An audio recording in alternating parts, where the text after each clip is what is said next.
If we head down to on-chain monitoring, what do we see there?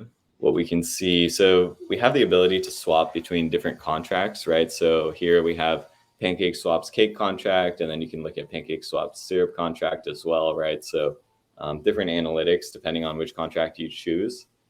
From there, we can see on-chain, all of the price metrics, trading volume. We can see their total number of token holders. And then over here on the right, you can see a visualization of the token holders. So in net, have there been an increase or decrease in token holders? And then what is the accumulation of token holders over time?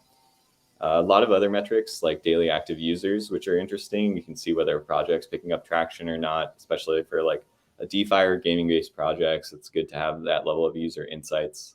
There's also transaction activity and token transactions that are taking place.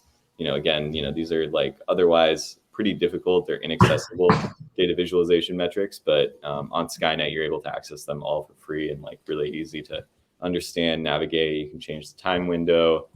You can change kind of the focus of the project, all of that.